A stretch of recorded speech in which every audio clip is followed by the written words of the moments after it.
Again, as the Naked Gambler put on Twitter, Cain Velasquez allegedly fighting. Keep in mind, as of now, technically Brock Lesnar has fought more recently than Cain Velasquez. That's wild. But we have Alexandra Albu at -155 against Emily Whitmire. James, you spoke to Emily before this show. Yeah, I think there's some value here on Emily, to be honest, because she's fought a little bit more recently. I know the last time we saw her was July, but Albu's barely fought. She's only got 3 fights. Even prior to Emily going on the Ultimate Fighter, she had some decent competition in RFA. To me, this is a competitive fight, and I think, like I said, I think there is value on Whitmire. I'd be curious to see what the decision prop is when that comes out, because it seems like that's usually how a lot of the women's fights go. But yeah, I like Whitmire here actually for the upset. Again, I think activity is gonna play a role in this one. And just talking to her, she has the benefit of training in Vegas, so she gets a lot of different looks over there in terms of training partners and everything else. So she's just been really happy with the training from when I spoke to her. Joe, Luke Sanders is likely fighting for his job. And he is facing Renan Barão, and Luke Sanders is still a -185. What do you think of the betting line, and what does that tell you about how far Renan Barão has fallen? Well, that's I mean, the proof is in the pudding, right? Look, this is a former champion. This guy reigned the division, and now he's on the early prelims on ESPN Plus, right? Like, it just goes to show you how far he has actually fallen. I don't think it's going to be an easy fight, despite the fact that he does have all the skill in the world, but something happened. I think it was, TJ Dillashaw took this guy's life away pretty much, took away his career with the beatdowns that he gave him. So it's tough to say. My heart will always be with Renan Barão, although he's wired a little differently. I remember my interviews with him and Aldo back in the day when they were both champions. But yeah, it's going to be an interesting fight, but I don't know what to think anymore, man. Honestly, with Sean, with Barão, I don't know what to think anymore. James, what do you think? And you also spoke to Luke. Yeah, one of the things I didn't like hearing in my interview with Luke is that he's sort of just training with like a few ex-training partners in Arizona, but he's not at the lab, which I don't really know why. I don't know if something happened there, but you're not getting that world-class training. That's a little bit concerning. He's to me, this is a fight that Barão can win. We've seen sort of the fall that he's had, especially the last fight too against Uhl, where I think he should have won that one. But Sanders has been so inconsistent for me. The loss to Yaya in his last fight. He got the win over Patrick Williams, but that was a decision. Williams was 8-5. Sukumtai got knocked out by Andre. Sukumtai doesn't knock out people like regularly. Yuri Alcantara, that was a fight he was winning, and then he had a lapse and he got submitted. So I think this is a must-win for both guys. I think whoever loses here is probably not going to be in the UFC next. I'm actually going to go with Barão here, though. I think, to me, I can't trust Luke Sanders' fight IQ. And again, I'm not a fan of the training camp right now. So I'm going to go Barão because Barão's at ATT. So at least, he's getting in some solid work, solid training partners.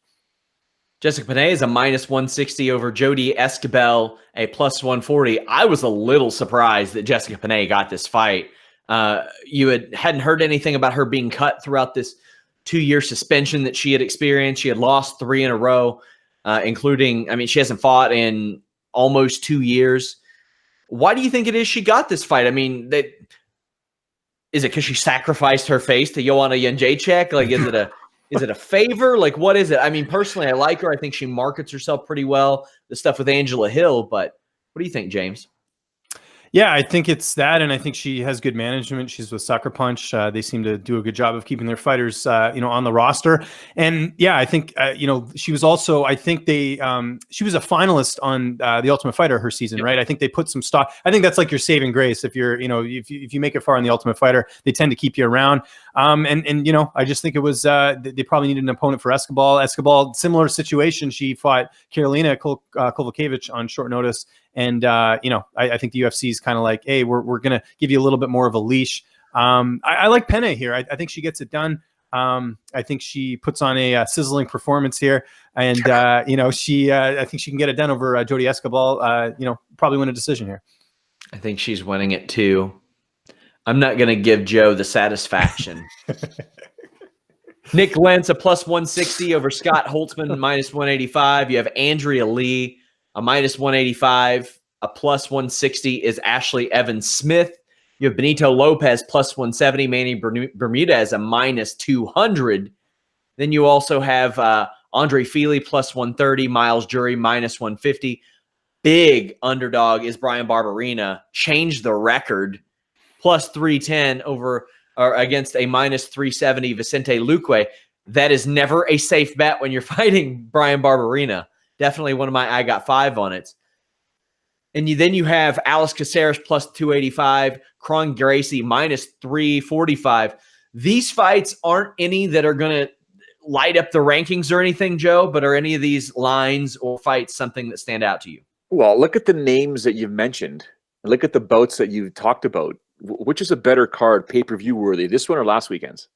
This one. Right? Like, it's not a bad card at all. There's some good fights there. I like the intangible that Barberena brings because you can't We haven't even gotten into the better fights, the ones that do have ranking implications. Yeah, right. And Feely and Jury, that's going to be absolutely insane. Provided Miles' head is where it needs to be, it's going to be sick. But that Jimmy Rivera and Aljamain Sterling fight, ooh, me likey.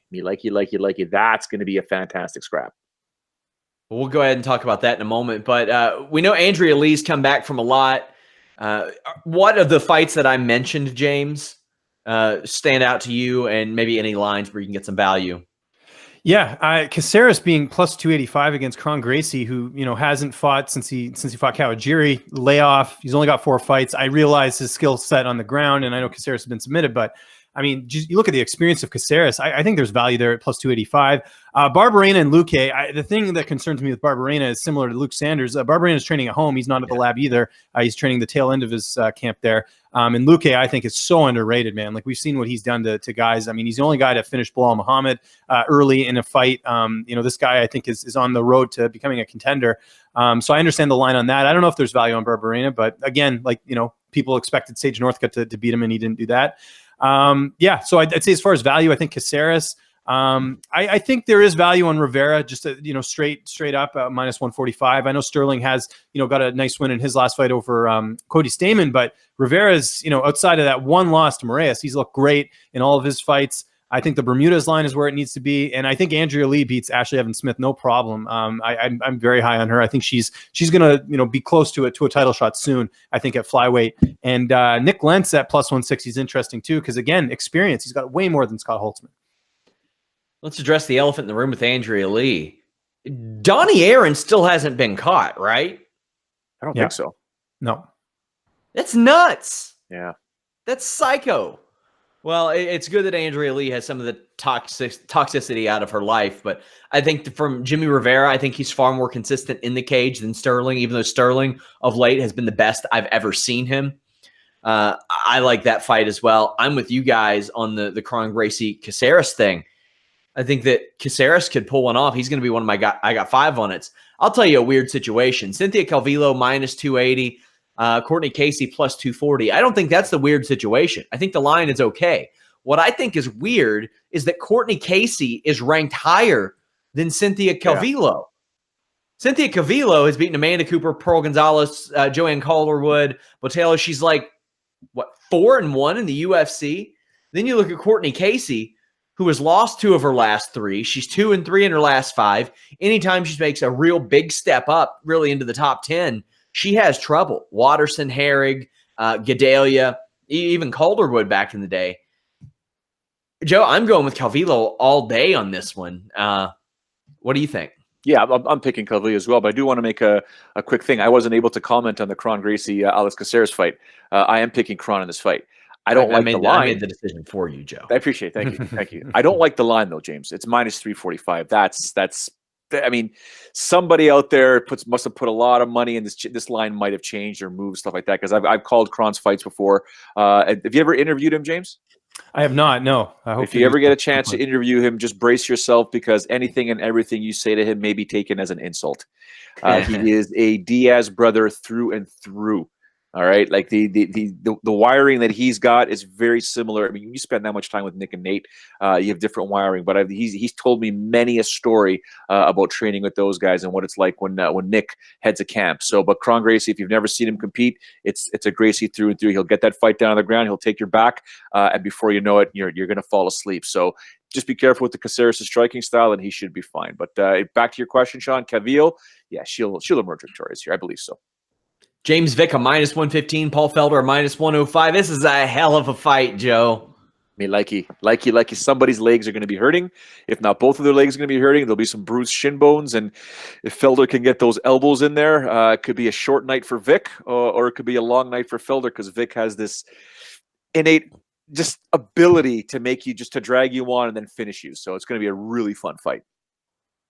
James, how do you see this one going?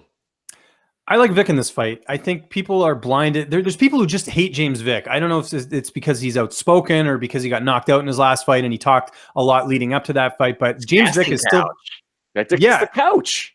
Yeah, that too. But he talked about when I spoke to him, he had a really bad weight cut in his last fight. He says apparently sugar, it's a thing he struggled with for a lot of his cuts. So he said the cut was really bad in his last one. And when you're trying to stand and trade with Justin Gaethje, it never ends well. I just think overall, I think Vic is the better fighter, and I think he can use his reach, he can get in there. I mean, we forget this is the guy who finished Joseph Duffy, and Duffy had not been finished like that before in the UFC. So he's got some notable wins. Felder's got a longer layoff.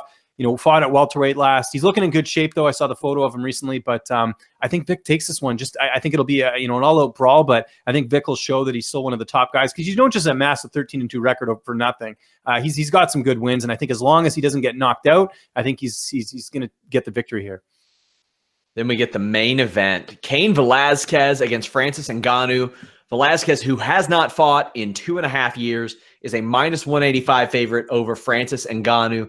And Ngannou off of a real big win that he needed against Curtis Blades. And that win cannot be understated, because Curtis Blades can wrestle his ass off. If you were to say what part of Cain's skill set worries me the most for Ngannou, it's the wrestling. But as we've seen, Francis can put down a wrestler and put him to sleep almost immediately. Frankly, I'm not putting a dime on this fight, because I don't know what Cain Velasquez can do anymore. I have no idea his skill set. I know that when he fought in 2016, he fought a Travis Brown who was well on the downslope. And other than that, he doesn't have a win in 5 years. That's all I know. And I know that for several years before that, he fought like 2 guys. For years, he fought 2 guys. We had a lot of years taken from us of Cain Velasquez. He missed, good God, he missed 1.5 years between the Dos Santos and the Verdum fight. He missed over 1 year between Verdum and Brown, and now 2.5 years. James, how do you think this one goes? Because as we know, depending on the opponent, Ngannou can blink at somebody and put them out. This fight's going to go one of 2 ways. Ngannou's going to win this fight in the first round. He's going to knock him out the way he did to Curtis Blades and so many other of his opponents. But if this fight goes to the second round, I like Cain here. I think he's got the wrestling. I think if he's anything close to the Cain that we saw in his last fight at UFC 200, which I was at, I think Cain takes this with his wrestling. I mean, there's no reason to stand and trade with Ngannou. I'd say Cain's the best wrestler Ngannou's faced, and I don't think he's fought a wrestler like him before. If he's anywhere close, and I think he will be, and who is it? I'm trying to remember who talked about this. I think it was Javier Mendez talked about this, that the time off actually benefited Cain because he was finally able to heal for some injuries. He was fighting injured. He had that really bad performance against Verdum. I think we're going to see a glimmer of the old Cain, and I think even that is enough to beat Ngannou. I'm going Cain by decision here. I think he gets it done with the wrestling. Joe, how do you see it going? I have no idea. Are you kidding me? This guy's been fought in 2.5 years. He's 36 years old. Now, he does train with the heavyweight champion of the world. And that says a lot because the preparation, the assistance in preparation, it's huge. Okay. So, I mean, I just don't know how a guy who's not even ranked, former champ, 2.5 years out of the game, is a favorite heading into a fight with a contender who can knock people's heads off. It is so tough to dissect and even, break down. Other than what James said, are we going to see vintage Cain? I mean, we haven't seen this guy in 2.5 years. We know the wrestling that he has. We know the incredible ground and pound that he has. Is the timing going to be there? In the gym is one thing. In the gym, training against the guys that you're training with and trying to get up to speed and stuff like that. We know he's a world champion, but he got rocked in the high altitude.